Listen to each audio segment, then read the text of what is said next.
के इस वीडियो के अंदर हम लोग बात करने जा रहे हैं HSTES काउंसलिंग की। HSTES काउंसलिंग की कंप्लीट शेड्यूल चेंज हो गई है। मैं आपको ये बताने नहीं आया हूँ, ये तो एक शॉर्ट वीडियो के अंदर भी मैं बता सकता था, लेकिन ये चीज़ें बताऊंगा कि इसके क्या कॉन्सिक्वेंस होने वाले हैं।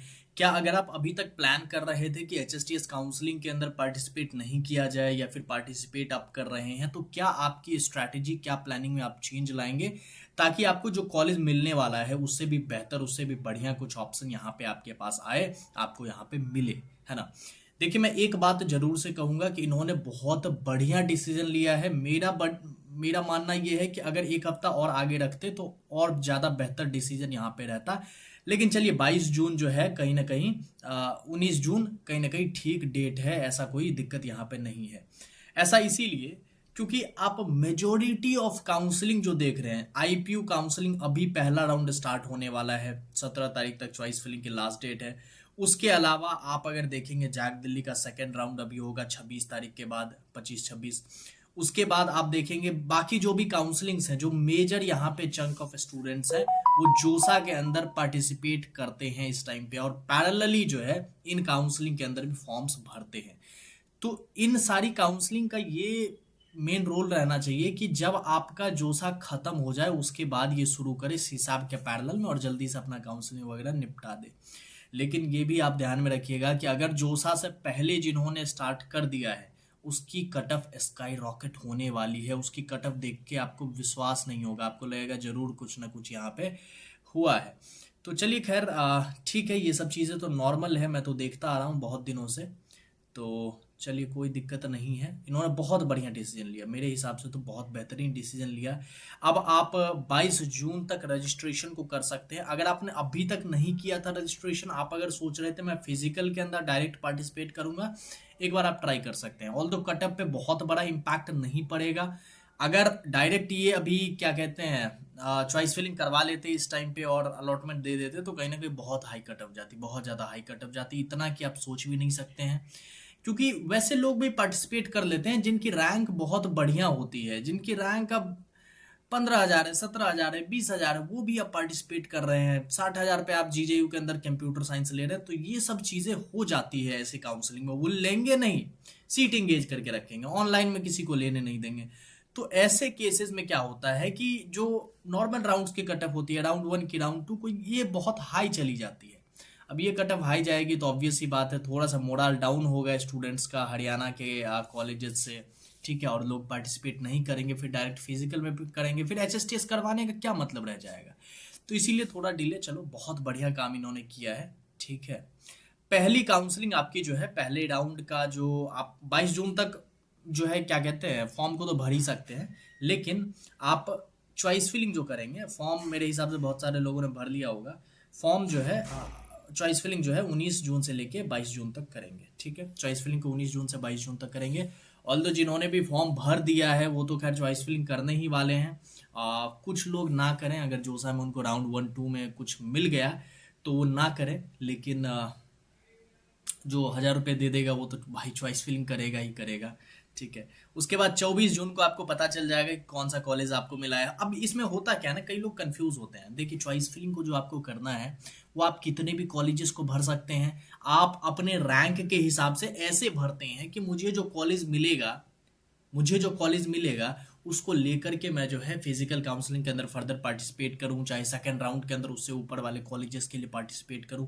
तो ये यहाँ पे रहता है। सेकंड काउंसलिंग के लिए अलग से 1,000 रुपये देने की जरूरत नहीं है। इसी में आप 19 जून से लेके 22 जून तक आप चॉइस फिलिंग को करेंगे। 24 तारीख को आपको पता चलेगा कि आपको कौन सा कॉलेज यहाँ पे मिला है, ठीक है। अब ये ध्यान में ये बात रखिएगा कि आप जो चॉइस फिलिंग करेंगे, हो सकता है कई लोग की मल्टीपल कैटेगरीज हो, स्पेशली जो EWS से बिलोंग करते हैं, चाहे जिन्होंने TFW से भी अप्लाई किया है, तो वो मल्टीपल चॉइस फिलिंग को करेंगे, है ना। अपनी कैटेगरी के लिए तो चॉइस फिलिंग करेंगे। मान लीजिए आप SC कैटेगरी से बिलोंग करते हैं, आप TFW के लिए भी आपने अप्लाई किया है, तो आप SC कैटेगरी की चॉइस फिलिंग करेंगे अलग, आप TFW के अलग करेंगे, तो आपको 2 अलॉटमेंट आएगा। उन दोनों में से कहीं एक जगह जाके जो है आप यहाँ पे अपना एडमिशन करवाएंगे, ठीक है। अब दूसरी जगह जाने का वो मत करिएगा, चूंकि अगर आपका एक जगह एडमिशन हो जाता है तो HSTS के सर्वर पे डल जाता है कि ये बंदा एडमिशन ले चुका है, तो आपका सेकंड एडमिशन तभी होगा जब पहला एडमिशन कैंसिल हो जाएगा, ठीक है। या फिर वो देते भी नहीं है एडमिशन, तुमने करवा लिया तो अब क्यों ही आ रहे हो, ठीक है। तो 25 जून से लेके 30 जून तक आप जो है यहाँ पे रिपोर्टिंग के लिए जाएंगे। अब ये रिपोर्टिंग क्या चीज़ होती है मैं आपको समझाता हूँ। 24 तारीख को तो आपको पता चल जाएगा, एक प्रॉपर पीडीएफ टाइप का आपको मिल जाएगा कि ये कॉलेज आपको यहाँ पे मिला है।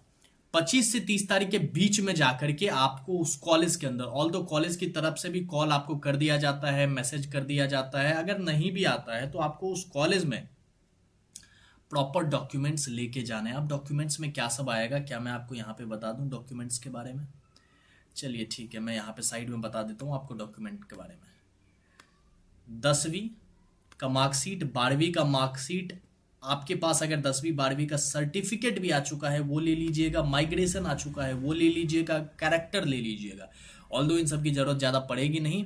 आपका ये रहेगा JEE का आपका स्कोर कार्ड रहेगा, JEE का आपका स्कोर कार्ड रहेगा, JEE मेंस का आपका एडमिट कार्ड भी रहेगा, ये भी ध्यान में रखिएगा। HSTS के अंदर जो आपने पेमेंट किया है उसकी रिसिप्ट लगेगी, HSTS के अंदर जो आपने पेमेंट किया है उसकी यहाँ पे रिसिप्ट लगेगी, ये बात ध्यान में रखिएगा, ठीक है।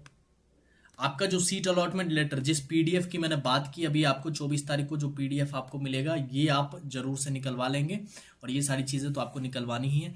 इसके अलावा आपको फैमिली आईडी, अगर आप हरियाणा से बिलोंग करते हैं तो आपको फैमिली आईडी, PPP आईडी आपको निश्चित रूप से यहाँ पे ले जानी है, PPP आईडी ले जानी है आपको। आपका जो कैटेगरी सर्टिफिकेट है वो आपको ले जाना है, ठीक है। आपका जो कैटेगरी सर्टिफिकेट है वो ले जाना है, आपका जो इनकम सर्टिफिकेट है वो यहाँ पे ले जाना है, ठीक है। इसके अलावा कुछ मिसलेनियस डॉक्यूमेंट्स जो सभी को चाहिए, जो आपका मेडिकल सर्टिफिकेट यहाँ पे आपको ले जाना है। मेडिकल के बाद आपका गैप ईयर अगर है तो गैप ईयर एफिडेविट आपको बनवा के ले जाना है, ठीक है। किसी भी नॉर्मल एडवोकेट के पास आप जाएंगे, आप उनसे कहेंगे कि एक गैप ईयर एफिडेविट बनवाना है, मेरा जो है ऐसे ऐसे 2 साल का 1 साल का गैप था, मैंने जेई की तैयारी में कर रहा था, तो ऐसे ऐसे वो आपको बना के दे देगा कि इस गैप ईयर के अंदर इसने पढ़ाई ही की है और कुछ नहीं किया है, और वो आपको बना के यहाँ पे दे देगा, ठीक है। यही सारी चीज़ें रहती है, यही नॉर्मल से डॉक्यूमेंट्स है, कोई बहुत हार्ड एंड फास्ट नहीं है। हाँ, दिक्कत मेनली कैटेगरी वालों को होती है कि आपकी कैटेगरी के डॉक्यूमेंट्स में कुछ दिक्कत है, इनकम में कुछ अप डाउन है, तो उसको आप सही से जो है चीज़ों को, अब तो खैर ज़्यादा टाइम नहीं है, बट चलिए ठीक है, ये चीज़ें रहती है। इसके बाद सेकेंड राउंड का आपका काउंसलिंग स्टार्ट हो जाएगा 2 जुलाई से लेके आप 6 जुलाई तक यहाँ पे जो है सेकेंड राउंड की काउंसलिंग के लिए अप्लाई करेंगे, ठीक है जी। अगर आप पहले वाले में रजिस्ट्रेशन नहीं कर पाते हैं तो सेकंड के अंदर कर सकते हैं, लेकिन अगर आपने पहले में कर दिया तो सेकंड के अंदर दोबारा करने की आपको जरूरत नहीं है, ये बात समझिए, ठीक है। तो जुलाई से लेके 6 जुलाई तक यहाँ पे जो है रजिस्ट्रेशन को आप करेंगे। उसके बाद ये 8 तारीख है, रुक जाओ, हाँ 8 तारीख को आपको मिल जाएगा यहाँ पे कि कौन सा कॉलेज आपको मिला है। अब मैं एक चीज़ आपको समझा देना चाहता हूँ, बहुत ज़्यादा कंफ्यूजन वाली चीज़ हो जाती है कि पहले राउंड के अंदर अगर आपको कोई कॉलेज मिल गया, आपने जाके रिपोर्टिंग भी कर दी, मतलब आपने एडमिशन ले लिया उस कॉलेज के अंदर, फिर भी आप सेकेंड राउंड के अंदर पार्टिसिपेट अगर कर लेंगे, मतलब आप जब सेकेंड राउंड के अंदर ओपन करेंगे पोर्टल तो आपको वहीं पे एक लंबा सा मैसेज दिखेगा कि आप अगर सेकेंड के अंदर पार्टिसिपेट करते हैं तो आपका पहला वाला सीट कैंसिल हो जाएगा। आप उस पर यस करेंगे तभी आप पार्टिसिपेट कर सकते हैं। जिनको कॉलेज मिल गया है उसकी बात मैं कर रहा हूँ, जिनको नहीं मिला है उसका तो कोई दिक्कत ही नहीं, या जिनको मिला है उन्होंने रिपोर्टिंग नहीं की उसका तो कोई दिक्कत ही नहीं, या जिन्होंने अप्लाई नहीं किया उनका तो कोई दिक्कत ही नहीं। जिन्होंने एडमिशन ले लिया वो अगर पार्टिसिपेट करेंगे, जस्ट पार्टिसिपेट करने से ही आपका सीट कैंसिल हो जाएगा, ये बात ध्यान में रखिएगा। जस्ट पार्टिसिपेट करने पर ही आपका सीट कैंसिल हो जाएगा सेकेंड राउंड के अंदर, और 2 जुलाई से 6 जुलाई तक आप चॉइस फिलिंग को कर लेंगे। आप ये रिस्क ले सकते हैं या नहीं भी ले सकते हैं, ये डिपेंड करता है कि आप जो है कितना रिस्क टेकिंग एबिलिटी आपके अंदर है, क्या आप सोच रहे हैं कि सेकेंड राउंड के अंदर आपको क्या मिल सकता है, नहीं मिल सकता है, कैसे क्या चीज़ें हैं, वो आपको समझना पड़ेगा, है ना। अगर आप खुद से काउंसलिंग वगैरह कर रहे हैं तो आपको ये चीज़ें थोड़ी बहुत जो है समझनी होगी। 8 जुलाई को आपको पता चल जाएगा कौन सा कॉलेज आपको मिला है। 9 जुलाई से लेकर 13 जुलाई तक ये 4-5 दिन जो है आपको यहाँ पे फिर से रिपोर्टिंग करना है, वही चीज़, और इसके बाद आपकी फिजिकल काउंसलिंग यहाँ पे स्टार्ट हो जाएगी, तो ये बात ध्यान में रखिएगा। तो आपको पता ही है चीज़ों को हम लोग जो है बड़े आराम से, बड़े बढ़िया तरीके से यहाँ पे करते हैं, ठीक है। ऑल्दो अगर आपने अभी तक कॉलेज मित्रा का प्रीमियम परचेज नहीं किया है, HSTS काउंसलिंग के अंदर आप कंफ्यूज हो रहे हैं कैसे क्या होगा, नहीं होगा, क्या हो रहा है, कॉलेज मित्रा ऐप को सिंपली डाउनलोड करिए, वहां से जाके प्रीमियम को परचेज करिए और हमारे थ्रू हमसे कंप्लीट काउंसलिंग को करवाइए। चाहे आपके ऑनलाइन राउंड हो पहला दूसरा, चाहे आपके फिजिकल काउंसलिंग हो, कोई टेंशन, कोई समस्या लेने वाली बात नहीं है। ये कोई नया चीज़, कोई बहुत बड़ा चीज़ हमारे लिए नहीं है। ये हमारा हर साल का है, डेली का है ना। बहुत सारे मल्टीपल स्टूडेंट्स यहाँ पे रहते हैं। आप जो है कोई दिक्कत नहीं, बड़े आराम से काउंसलिंग करवाएंगे और एडमिशन आप अच्छे से अच्छी जगह लेंगे। Thank you very much. इस वीडियो को देखने के लिए अपने सभी दोस्तों को शेयर करें। थोड़ा बहुत अनुभव, थोड़ा बहुत एक्सपीरियंस मैं आपके साथ शेयर करता रहता हूँ। जैसे जैसे काउंसलिंग आगे बढ़ेंगी मैं और भी चीज़ें आपके लिए बताऊंगा और भी चीज़ें लाऊंगा, ठीक है। बाकी अभी जिन्होंने रजिस्ट्रेशन नहीं किया है इसको कंप्लीट कर लीजिए। Thank you very much.